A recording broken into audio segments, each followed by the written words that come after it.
I was 21, living with my parents when at 2 a.m., I found my boyfriend's secret Twitter account.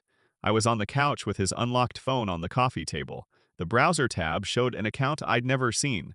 The tweets were cruel and matched things he'd said in arguments. One reply used his nickname and had a June 16th timestamp. Part of me wanted to close the tab and pretend I hadn't seen it. The other part wanted proof, so I started taking screenshots and notes. I copied the username and saw his old Instagram handle in the bio. A reply included a 415 area code from his childhood city. I saved every image, every cached reply, any detail that matched him. I worried I might be paranoid, but the evidence lined up and I felt steady. I went to our bedroom and woke him with his phone on his chest. He blinked and tried to smile, but he looked tired. I held the phone out and showed him the screenshots. "This account is yours," I said. "That is not mine," he replied. "Then whose is it?" I asked. "It is fake," he said. "Someone is framing you," he added. "I have the username matching your old handle," I said. "Handles can be copied," he said. "You use the same phrases," I said. "So you're making a scene," he said, pointing at me. "I am recording this," he said suddenly, and hit recording. "Why are you recording me?" I asked. "So you can't change the story later," he said. "You're filming me instead of explaining," I said. "Don't touch my phone, move," he said. "I won't leave without answers," I said. He left the room, then slammed the front door. I heard his car start and pull away. I thought about calling my mom, then worried it would make things worse. His calls flooded my phone for 5 minutes. I let them go to voicemail and saved each message. The tone shifted from denial to blame to a thin threat. He sent texts. "You will regret this." "Delete those screenshots," I replied. "No," seconds later. "I can ruin you," I texted back. I called the police. I dug deeper that night, matching timestamps and phrasing. I opened archived pages and found replies tagging his nickname. One screenshot showed his old handle June 16th timestamp and a 415 area code. I wrote the number down and saved the page. Part of me wanted to erase everything and walk away. The other part knew erasing it would only protect him. I emailed the screenshots to myself and backed them up to the cloud. The next morning, I confronted him in the hallway while my mother listened in the doorway. He came in looking tired and smelling of perfume that wasn't mine. I put the printed screenshots on the table. "You printed those?" he asked, voice low. "Yes, I want answers," I said. "I told you it is not mine, delete them," he said. "Why would someone use your old handle and your phrasing?" I asked. "Maybe you misunderstood," he said, hands shaking. "I heard your exact words in a message last month," I said. "Did you write these?" My mother asked him directly. "No," he said. "You will leave now," she said, steady. "Fine." "You made your point," he scoffed, grabbed his keys, and left in a quick, angry rush. His regular account posted an accusation within minutes. The post named me without full details and implied blame. Comments filled the thread, some vicious, some asking for proof. He deleted the post within an hour, but I had screenshots. I felt publicly humiliated and wanted to involve the police immediately. 3 days after the confrontation, I filed a police report. The desk officer typed my story professionally. "What is going on?" he asked. "He has accounts posting abusive things about me," I said. "Do you want a report?" he asked. "Yes," I said. He said they needed a direct threat for immediate protection. I told him he had filmed me and posted my private information. He said that could be harassment, but they needed specific threats. I stayed calm and handed over my evidence packet. He gave me a report number and told me to report new posts. I kept collecting evidence. I found a text confirming a 300 transfer the afternoon of the harassment and a travel booking text that same afternoon. I printed the bank notification and added it to my file. I booked a consult with a civil attorney and brought everything. At the lawyer's office, I spread the screenshots on her table. "We can subpoena platform records if we show pattern and intent," she said. "How long will that take?" I asked. "A week to 10 days usually," she said. "Do it," I said. I felt relieved to have a process and braced for delays. We filed takedown requests and a civil complaint within days. I changed my phone number and tightened privacy on all accounts. I started counseling and kept a detailed journal of incidents and messages. Weeks later, platform moderators reviewed our reports and temporarily suspended accounts after seeing archived replies and timestamps. We served subpoenas and received IP logs that matched his devices. "The logs show activity from devices linked to him," my lawyer said. "Will that be enough?" I asked. "If the posts came from his devices, yes," she said. We added the logs to the evidence packet and filed them with the court. His post stopped for a few days after the subpoena returned records. I slept on a mattress in a small rented studio I could afford alone. I had my counselor's number on speed dial and a lock I trusted. I still checked the door lock 3 times at night. I was learning how to trust myself again.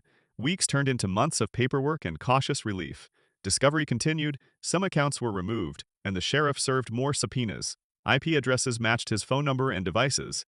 I kept copies of bank transfers and travel messages connected to the timeline. Chronology in brief, I found the account June 16th at 2 a.m. I took screenshots that night and emailed them to myself.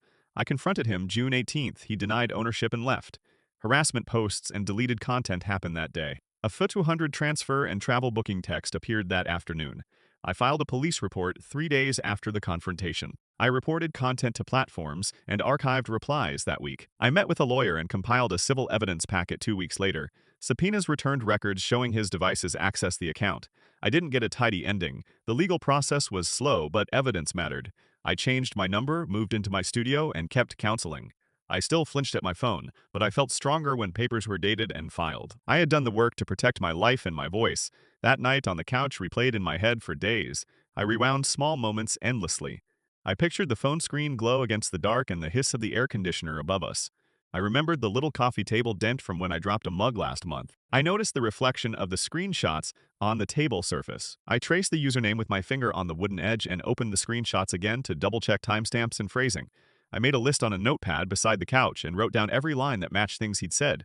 My hands tightened when I reread his replies. I wondered if I'd misread irony as cruelty, and if friends would pick a side without seeing the evidence. I went back through old message threads in light of the discovery and found a pattern in jokes that suddenly felt rehearsed. I saved old texts that echoed angry phrases, printed them, and stacked them with the screenshots. I labeled each printout with dates and context, wrote a short summary, and stapled it to the packet. I handed the folder to my mother when she asked to see everything. She held the folder tightly and said, "We'll get through this." Her voice trembled but was steady. The morning of the confrontation, I dressed slowly and walked through the house with the packet. I smelled coffee in the kitchen and perfume again on a scarf left on a chair. I touched the scarf and felt a cold flash of betrayal. My heart pounded, but my voice stayed calm. I set the prints on the table and watched him study them. He avoided my eyes and kept looking at the ceiling. After he stormed out, I sat on the porch steps and called a friend. Her voice was immediate. She asked, "Are you okay?" I heard a bus rumble in the distance. My throat felt raw from holding back tears. I said, "No, I'm not okay, but I'll be fine." She came over 30 minutes later with pizza and blankets. We sat on the floor and ate slowly. She skimmed the screenshots and said, "This looks deliberate. We should document everything." I agreed and felt grateful for a witness. At the police station, I filled out an incident form in the lobby under humming fluorescent lights. A clerk handed me forms and a pen. I printed the bank transfer confirmation from a public terminal. The officer who took my statement had a calm voice and patient eyes. He made copies of my packet and put them into an evidence bag labeled with a date and a neat tag. "We'll log this," he said. Going to the attorney's office felt strange but useful. The lobby smelled of lemon cleaning solution and old magazines. Her assistant handed me a folder with my name and walked me to a conference room. I spread the printouts and logs across the table. The lawyer flipped through each sheet, nodded, and wrote notes in a leather notebook, underlining certain phrases. She explained subpoenas and server logs in blunt terms. "Platforms will only release records with proper legal process," she said. I signed an intake form and kept a copy of our complaint. We submitted takedown requests online. I filled out forms with URLs, exact wording, and dates. The platform confirmation emails were saved and printed. I also filled out an online harassment form and attached screenshots. Each click felt like adding a small piece of protection.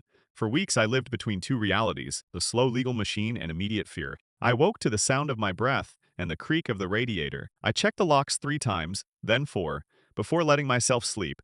I kept my bedroom blinds partly open to see if anyone approached the building. I learned to notice small details that mattered, the way someone might shuffle their feet in the hallway, the idle of a truck outside late at night. I felt hyper, aware but relieved to notice things. I told my counselor about the vigilance. She taught grounding techniques using my hands and the texture of my sheets. I placed my palm on the mattress and counted fabric threads until my pulse slowed. The social ripple hit in ugly ways. I received messages from people I barely knew asking for my side. I printed a few and filed them. Some friends texted support with single words and heart emojis. Others stayed silent. I wondered if silence meant cowardice or disbelief. My friend group shifted.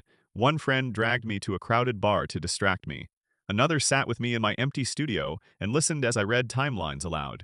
That listening felt like proof my story mattered. The court date came months later, and I prepared thoroughly, treating it as an interview. I printed every document and put them in a binder with tabs for screenshots, bank records, server logs, and witness statements. I labeled each tab with a marker and sticky notes. The morning of the hearing, I double-checked the binder and my charger. I wore a neutral sweater and comfortable shoes. The metal detector beeped once and an attendant waved me through. The courtroom smelled like old wood and lemon polish. People sat in rows and whispered. When the judge called the case, I stood and felt the room narrow into focus. He asked for a summary. My lawyer spoke clearly and slow. She pulled up a timeline and presented the IP logs, pointing to matching device names. I watched him watch the screen. The judge asked a few questions and requested additional correspondence between platforms and subpoena results. He scheduled another hearing for supplemental materials. I felt frustrated and quietly vindicated. We negotiated a partial settlement in mediation later that month. The mediator sat across from us and the room felt calm. He suggested a non-disparagement agreement and some damages. My lawyer negotiated terms with steel and kindness. The agreement required him to remove any remaining content and refrain from creating related accounts. He signed the paperwork. I signed after reading every clause. The mediator stamped the agreement and handed us copies. I folded mine carefully and slipped it into my binder. Even with legal progress, recovery was uneven. I still flinched at notifications. I stopped carrying my phone in my back pocket. I deleted apps that felt unnecessary and kept only what I needed.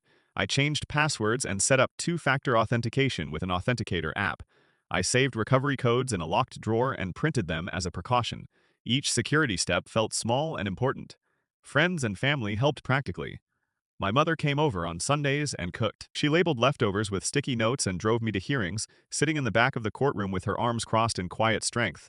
A friend helped me move the last of my things into storage. I paid him with pizza and cash and an embarrassed thank you. People offered to be references for jobs.